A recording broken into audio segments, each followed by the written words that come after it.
Hello everyone and welcome back to another video. In today's video we're going through my round 15 tips for 2024. So if you could please drop a like if you do enjoy and also hit the subscribe button, that would mean quite a lot. And yeah, let's get straight into the tips and the reviews. Last week started off on Friday night between Brisbane and St Kilda. I went with the Lions to win by 14. They actually won by 20, so I get the scoreline correct there. Yeah, look, in terms of my Saints, my boys, we played all right. For the first three quarters, we were just pretty average. The second quarter was better, but looking at the scoreline, you definitely wouldn't have predicted that. Not only did we concede 126 points with one of the best defensive sides in the comp, we also scored 106 as well, thanks to our massive last quarter, kicking 7 goals too. So yeah, really proud by the fight back. And we actually played some inspiring footy, so let's continue that. Fortunately, Brisbane, though, just were too good in the end. And Joe Danaher and Eric Hipwood had a pretty good night up forward. And yeah, we just couldn't defend, really. And then on the 15th of June, I went with the Dogs to... went with Freo to win by 16. This was a real 50-50 one. Just thought Freo, they're coming off the bye, and even though they don't play the best of the bye, even before that, they had a 92-point win over Melbourne. So, I was expecting maybe a close margin for any winner, but the Bulldogs absolutely thrashed Freo. The only time throughout the game where it was starting to get even when Freo cut the margin back to 28 as what it was at halftime. I think they kicked like 5 goals, but they were just disappointing, Freo. Yeah, and I just don't really know what to say about this team, really. They went from 92-point winners to 67-point losers, and yeah, credit to the Bulldogs. They were absolutely amazing. Freo, really disappointing. Went with the Hawks by 10. I thought it would be a closer game than what actually was in Dusty 300th. They actually won by 48. So yeah, Hawthorn in some very good form, but we do need to give credit to Dusty kicking that first goal. The crowd went immense. I wasn't able to watch the rest of this game, unfortunately, but didn't miss much. But we still need to give credit to Dustin Martin. He is an absolute superstar legend there. Went with the Swans by 35. They actually won by 42, so I do get the correct scoreline again. This game wasn't what it really suggests at halftime. The scores were, I think Adelaide were winning just at halftime, but in that first quarter, they were pretty dominant. But Sydney did what they do, and they put on an absolute clinic in that second half, and they ended up winning by 42, absolutely thrashing the Crows in the end, which was good. And again, the next game, a very, very similar game. I went with the Pies to win by 51. They actually won by a point. And to be honest, I was watching this game, obviously, and we thought this was probably going to be the most boringest game of the round since I did tip them by 50. North Melbourne found themselves 54 points up, and you probably just knew they were going to choke. Like, when they were at least 36 up, I said they at least need to be 7 goals up for them to confirm a win. Turns out 54 wasn't enough. Collingwood, I had faith in them coming back, but even at three-quarter time, I still thought that North Melbourne would hold on. Surely 54 is enough to get it done. Never against Collingwood. You could probably be winning by 70, and they'll come back. I think this tied for the second biggest comeback ever. This game was immense. Go rewatch it if you haven't. Credit to North Melbourne, though. I mean, that first half, they had 86 points against the reigning premiers at halftime. That's just amazing. Unfortunately, and they weren't able to kick away. And yeah, they were pretty good, North Melbourne, but it was a bit disappointing, the fact that they did choke, even though it was against Collingwood. But yeah, all credit to the Pies, and this one was really an even game in the end. Next up, we had Port Adelaide take on GWS. I went with Port with a little bit of an upset smoky. The Giants won by 22. Well, this game was pretty ugly in terms of the scoreline and the goal kicking. Port 6 goals 15. They wish 16 goals 15. Port 6 goals 15 to GWS. I'm pretty sure it was like 9 goals 19. So weren't many goals, lots of behinds. Really ugly game. I really didn't watch much of this. I actually somehow watched most of it, to be fair. But yeah, let's get straight into the tips for round 15. And we start off on Friday night at the MCG between the Blues and the Cats. Two sides that have just come fresh off a bye, so this should be a pretty interesting one. Both sides are at similar spots on the ladder. Geelong, I'm pretty sure they're in like 7th now, 6th.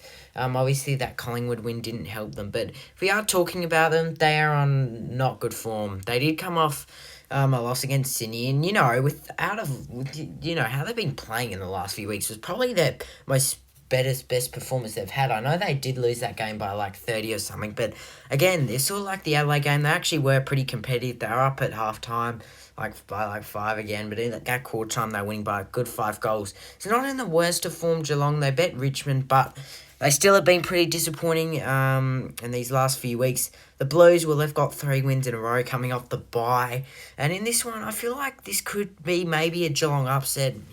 We obviously did know that Geelong, they did beat Carlton early in the year, but they were a different side. I'm pretty sure they were 6 or 7-0 there. So I'm going to be tipping the Blues. Yeah, maybe the Cats in an upset to get back-to-back victories in a season, in the regular season for the Cats. But I just think the Blues, they're the strongest side as of late, and they're going to win this by 17. Yeah, 17. I like that margin for the Friday night. Should be a pretty close game nonetheless. Blues, I'm just going off of form, and at the MCG too. I'm going to back in Carlton. What a good Friday night game it's going to be. Then at the Adelaide Oval, we have Port Adelaide taking on Brisbane. I guess I do like this time slot, but at the Adelaide Oval, 1:45 p.m. Adelaide time, obviously. Oh, no, sorry. I'm pretty sure, yeah, it's 1 hour ahead. This is a bit of an earlier time slot. I thought that this would have been the Saturday night game, considering that North Melbourne and Melbourne is going to be the Saturday night game. But let's not worry about time slots right now. Port, they're on not too bad form. They do have a couple of losses in the row.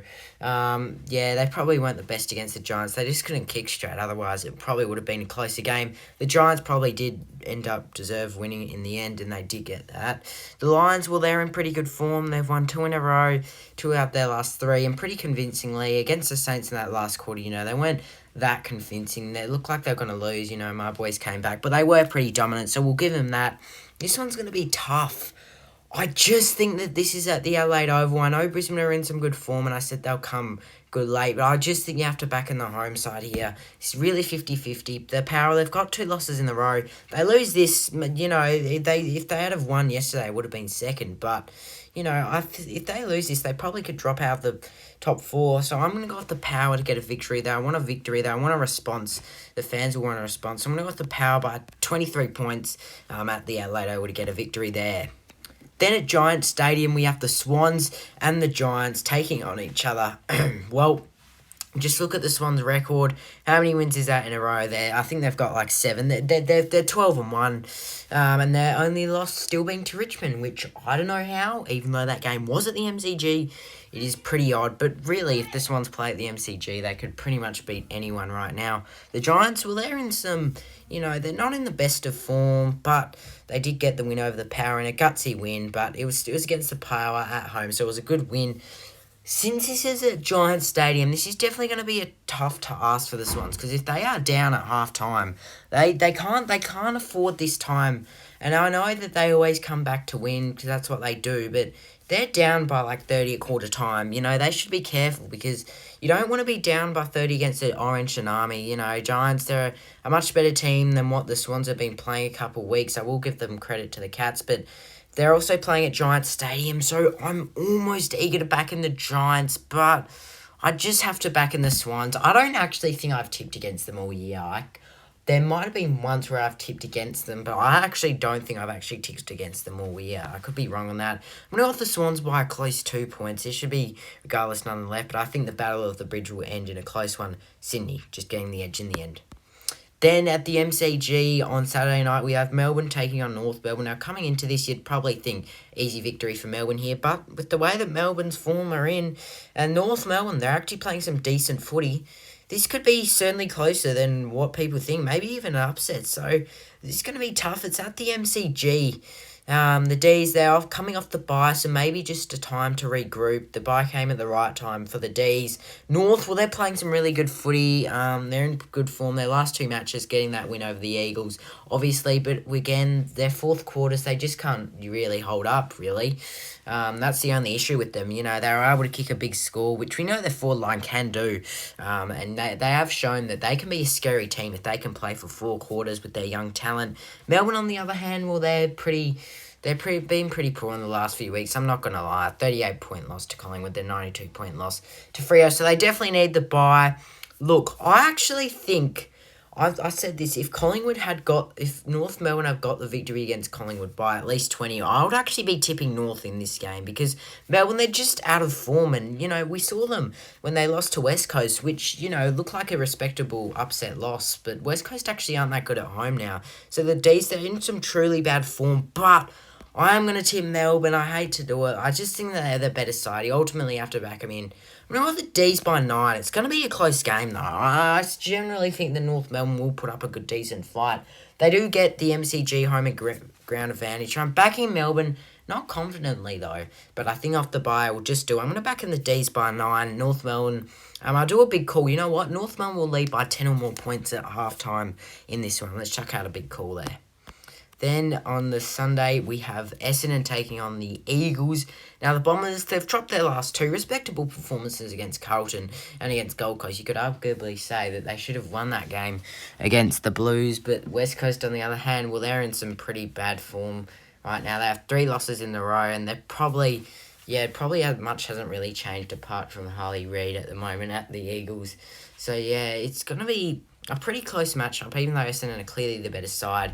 At Marvel Stadium, I remember Essendon end up winning this fixture by a point. So I think this should be a relatively close game. But for me, I'm just going to back in the Bombers. They're looking to make finals, possibly even top 4. And, they sit 8-4. They're not going to want to drop this game. So I'm going to go with the Bombers to get a victory. Pretty sound victory here by 21 points. The Eagles will put up a good fight, but I just think Essendon, they're just the better side, and I think you should be backing them in here.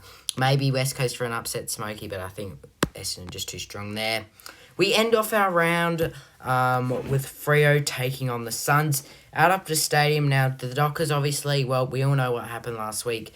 Even though they're in some pretty good form, that loss to the Bulldogs, and it probably wasn't as much as they suggested. I'm pretty sure it's the most amount of points they've conceded under Justin Longmuir. Not only the most amount of points, obviously the most amount of goals. 23 goals, 11, 149. Just unacceptable to their 82. They were able to score a bit, but they just got a few jump time goals.